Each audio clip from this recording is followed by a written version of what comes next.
आता आपण ऐकणार आहोत वृत्त विभागातर्फे प्रस्तुत वार्तापत्र. याचे लेखक आहेत आमचे प्रतिनिधी मंगेश बेले. मागील काही दिवसांपासून विदर्भाच्या अनेक भागात जोरदार पाऊस झाला, त्यामुळे धरणाच्या जलसाठ्यात मोठ्या प्रमाणात वाढ झाली आहे. सततच्या पावसामुळे शेतकऱ्यांच्या पिकांचं मोठ्या प्रमाणात नुकसान झालंय. बाधित शेतीचे पंचनामे करून तातडीनं मदत देण्याची मागणी शेतकऱ्यांच्या वतीनं केली जाते आहे. चंद्रपूर जिल्ह्यातील अतिवृष्टीमुळे नुकसान झालेल्या शेती पिकांची राज्याचे आदिवासी विकास मंत्री आणि जिल्ह्याचे पालकमंत्री डॉ. अशोक उईके यांनी पाहणी केली. यावेळी त्यांनी शेतकऱ्यांशी संवाद साधला. अतिवृष्टीमुळे सोयाबीन पिकाचं मोठ्या प्रमाणात नुकसान झालंय. नुकसानग्रस्त शेतकऱ्यांना जास्तीत जास्त भरपाई मिळवून देण्यासाठी आपला प्रयत्न राहील. पंचनाम्याचा अहवाल जिल्हाधिकाऱ्यांच्या मार्फत तात्काळ शासनाला पाठवला जाईल, असं आश्वासन आदिवासी विकास मंत्री आणि जिल्ह्याचे पालकमंत्री अशोक उईके यांनी दिलं. चंद्रपूर जिल्ह्यात कृषी, पशुसंवर्धन, दुग्ध व्यवसाय विकास आणि मत्स्य व्यवसाय विभागातील कंत्राटी संगणक चालकांचं मागील 6 महिन्यांपासून वेतन थांबलेलं होतं. थकीत मानधन देण्यात यावं अशी मागणी या कंत्राटी कामगारांनी राज्याचे माजी मंत्री आमदार सुधीर मुनगंटीवार यांना केली. कंत्राटी कामगारांच्या मागणीसाठी पुढाकार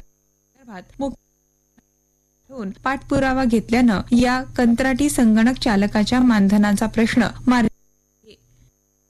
जनजातीय कार्य मंत्रालयातर्फे आदी कर्मयोगी अभियान सुरू करण्यात आलं आहे. प्रत्येक आदिवासी गावात एक आदिवासी सेवा केंद्र स्थापन करणं हे या अभियानाचं एक महत्वाचं उद्दिष्ट आहे. त्यानुसार चंद्रपूर जिल्ह्यातील 191 गावांमध्ये आदिवासी सेवा केंद्र स्थापन करण्यात आले आहे. या अभियानाअंतर्गत आदिवासी बहुल गावांमध्ये ग्राम विजन 2030 चे आराखडे तयार करण्याचे, प्रशासन नागरिक यांना अधिक जवळ आणण्याचं आणि सेवा वितरणातील तफावत कमी करण्याचं उद्दिष्ट आहे. या केंद्रामध्ये विविध शासकीय योजनांची माहिती, अर्ज, निवेदनं हे सगळं स्वीकारण्यात येणार आहे. राज्यातील युवक युवतींना उद्योजकतेसाठी प्रोत्साहन देऊन स्थानिक पातळीवर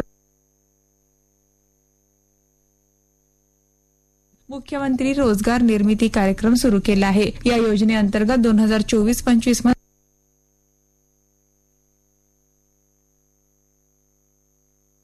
135.38% उद्दिष्टपूर्ती केली आहे. जगभरात अनेक प्रकारच्या विक्रमाची नोंद केली जाते. याकरता इंटरनॅशनल बुक ऑफ येणार आहे. राज्यातील युवक युवतींना उद्योजकतेसाठी प्रोत्साहन देऊन स्थानिक पातळीवर मुख्यमंत्री रोजगार निर्मिती कार्यक्रम सुरू केला आहे. या योजनेअंतर्गत 2024-25 मध्ये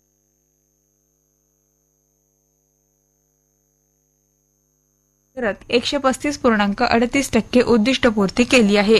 जगभरात अनेक प्रकारच्या विक्रमाची नोंद केली जाते. याकरता इंटरनॅशनल बुक ऑफ कार्यरत आहे. जगातील दुसऱ्या क्रमांकाची कमी उंचीची मुलगी म्हणून ब्रह्मपुरी तालुक्यातील परसोडी इथली ज्ञानेश्वरी दुणेदार या तरुणीची नोंद झाली आहे. ज्ञानेश्वरीची उंची फक्त 2 फूट 3 इंच एवढी आहे. कमी उंचीमुळे तिचं नाव थेट जागतिक विक्रमात नोंदवलं गेलंय. अलीकडच्या काळात चंद्रपूर जिल्ह्यातील सिंदेवाही तालुक्यात बिबट हल्ले वाढले होते. यात काही नागरिकांचा जीव गेला. मागील महिन्यात 18 सप्टेंबर रोजी गडबोरी गावात प्रशील मानकर या 7 वर्षाच्या मुलावर बिबट्यानं हल्ला करून त्याला ठार केलं. त्यामुळे नरभक्षक बिबट्याला जेरबंद करण्याची मागणी नागरिकांनी केली होती. नागरिकांची ही मागणी पाहता वनविभागानं शोध मोहीम राबवून एक नर आणि एक मादी बिबट यांना जेरबंद केलंय. चंद्रपूर जिल्ह्यातील बल्लारपूर तालुका क्रीडा संकुल इथं आंतरराष्ट्रीय दर्जाच्या धनुर्विद्या प्रबोधिनीला मंजुरी देण्याबाबत विद्यमान आमदार सुधीर मुनगंटीवार यांनी मुख्यमंत्री देवेंद्र फडणवीस यांच्याकडे पत्राद्वारे विनंती केली आहे. मागणीला सकारात्मक प्रतिसाद देत फडणवीस यांनी या उपक्रमाला तात्काळ मान्यता देण्याचे निर्देश आदिवासी विकास विभागाच्या सचिवांना दिले आहे. चंद्रपूर नागपूर दरम्यानच्या 204 किलोमीटर लांबीच्या आणि सुमारे 21,702 कोटी रुपये खर्चाच्या द्रुतगती महामार्गाला मुख्यमंत्री देवेंद्र फडणवीस यांच्या अध्यक्षतेखाली झालेल्या मंत्रिमंडळ पायाभूत सुविधा समितीच्या बैठकीत मान्यता देण्यात आली आहे. चंद्रपूर नागपूर दरम्यान 4 पदरी सिमेंट काँक्रिटीकरण महामार्ग आणि चंद्रपूर शहराला 11 किलोमीटर लांबीचा जोड रस्ता देखील बांधण्यात येणार आहे.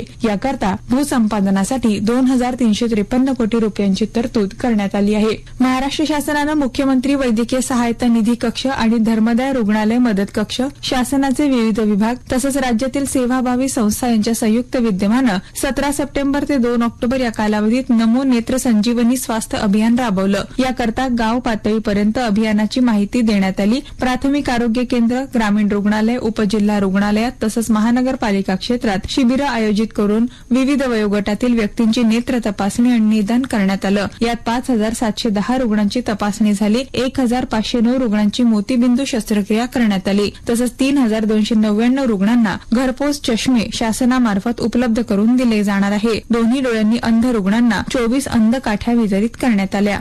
आत्ताच आपण ऐकलं चंद्रपूर जिल्ह्याचं वार्तापत्र. याचे लेखक होते आमचे प्रतिनिधी मंगेश बेले.